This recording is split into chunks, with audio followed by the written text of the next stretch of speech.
Hello everyone, myself Rashmi, TGT Science in Chandigarh region. In the process of digestion, we could understand that the food is broken down in the alimentary canal. It means the position of food inside our body is alimentary canal. Similarly, the location of oxygen in our body is alveoli, but our body needs both nutrients as well as the oxygen. Thus, how do all the cells get required food and oxygen? Well, for this, our body has a efficient transport system. The body system responsible for carrying blood, nutrients and waste throughout the body is circulatory system, and which consists of blood vessels, that is arteries, veins and capillaries, and heart. Now first we will discuss about the components of blood. Blood has four components: plasma, red blood cells, white blood cells and platelets. Plasma, it is a yellow fluid that make up about 55% of the body's blood volume, and it transports nutrients, hormone and proteins. Then we have the red blood cells, and they carry fresh oxygen through body through a special hemoglobin and remove carbon dioxide. Red blood cells make up to 40 to 45% of blood. Red blood cell looks red because of the presence of hemoglobin. Then we have the white blood cells. They are the part of the body immune system and detect and fight viruses and bacteria. There are the 5 major types of white blood cells, and they make up less than 1% of the blood, but they are still very important. The last is platelets. From the clots to stop bleeding, we have the blood component platelets, and it make up less than 1% of the blood.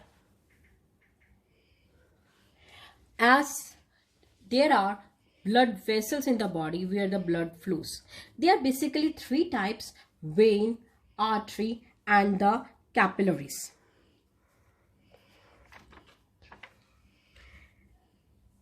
Arteries have thick and elastic walls, whereas veins are thin walled and have walls which prevent the backward flow of the blood.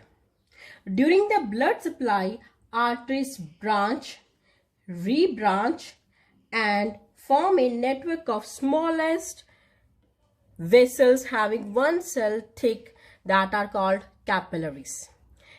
Capillaries, they exchange material between the blood and the surrounding cell. The capillaries join together to form vein, which carry blood from the organ to the heart. Just imagine you are working 24 hours and without a break, and you have to work again for next 24 hours. Is it possible for you? No, it's like a nightmare. But in our body there is one organ which works continuously, that is our heart. Heart is a pumping organ, making sure the blood flows continuously throughout the body. And remember, heart do not purify blood at all. It is all purely a pumping organ. This is the internal structure of heart. It is 4-chambered and it has left atrium, left ventricle, right atrium and right ventricles. Arteria receive blood while ventricles pump blood. We can follow this process step by step. Oxygen rich blood from the lungs comes to the thin walled upper chamber of the heart on the left. That is the left atrium. The left atrium relaxes, and when it is collecting this blood, it then contracts, while the next chamber, that is left ventricle, relaxes. So the blood is transferred from left atrium to the left ventricle. When the muscular left ventricle contracts in turns, the blood is pumped out of the body through aorta. The deoxygenated blood comes from the body to the upper chamber of the right through superior vena cava and the inferior vena cava. Then right chamber, it contracts, and corresponding lower chamber, right ventricles, it relaxes. Then in turn, the right ventricles contracts and pump it to the lungs for the purification. Here are the wall, as you see here, the function of the walls is to prevent the backward flow of the blood. During the transportation of blood from left ventricle to the aorta, the blood exerts pressure against the wall, and this is called the blood pressure. This pressure is much in arteries than in the veins, and we can measure this blood pressure with the sphygmomanometer. The pressure of blood inside the artery during ventricular systole, that is when they contract, is called the systolic pressure, and when pressure in the artery during ventricular diastole, that is relaxation, it is called the diastolic pressure. This is the normal blood flow. This is the cuff of pressure during the use of sphygmomanometer, and this measures the systolic pressure. Here the normal systolic pressure is about the 120 mm of mercury, and the diastolic pressure is 80 mm of mercury. High blood pressure is also called hypertension, and it is caused by the constriction of arterioles, which results in the increased resistance to blood flow. It can lead to the rupture of an artery and the internal bleeding. Till now, we could understand that the human circulatory system consists of several circuits. The first is a pulmonary circuit, provides blood flow between heart and the lungs. Another is systematic circuits, allows blood to flow from the rest of the body. And the coronary circuit strictly provides blood to the heart. The blood circulation in human heart is double circulation. That is, blood has to pass twice through the heart, so as to circulate one through the body.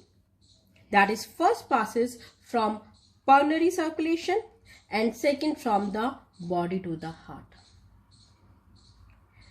The deoxygenated blood is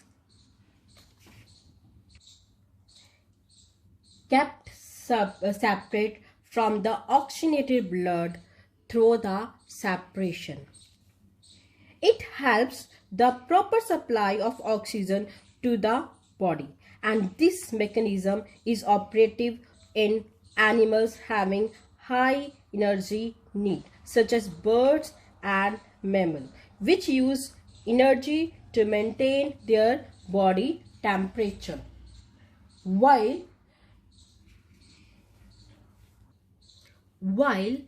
blood is circulating through this system, we have another type of fluid also involved in the transportation. This is called the lymph and have the lymphatic system. Through the pores present in the walls of capillaries, some amount of plasma, proteins and blood escape into intercellular spaces in the tissue to form tissue fluid or lymph. It is similar to the plasma of blood but colorless and contain less proteins. The lymph drains into lymphatic capillaries and from the intercellular spaces which join to form the lymph vessels and finally open into larger veins. Lymph carries digested and absorbed fat from intestine and drain excess fluid from the extracellular space back into the blood. There is an interrelationship between the two systems. That blood is transported through heart to the body through the capillaries. Here the food is transported to the tissue through this lymphatic system. The heart in human and the birds have 4-chambered heart, and the right and the left side of the heart is separated by the septum. This prevents mixing of oxygenated and deoxygenated blood and provide efficient supply of oxygen. This is necessary because they need more energy to maintain their body. The heart in amphibians and reptiles have 3 chambers and allows some mixing of oxygenated and deoxygenated blood because they do not use energy to maintain their body temperature. Their body temperature is same as temperature of their surrounding. They have 2 arteries and 1 ventricles where the mixing of oxygenated blood and deoxygenated blood take place. While in the heart of fishes have only 2 chambers, 1 atria and 1 ventricle, and their blood is oxygenated in the gills. I hope you understand the topic well. Now try to solve the given assignment and stay healthy, stay safe and stay blessed. Thank you.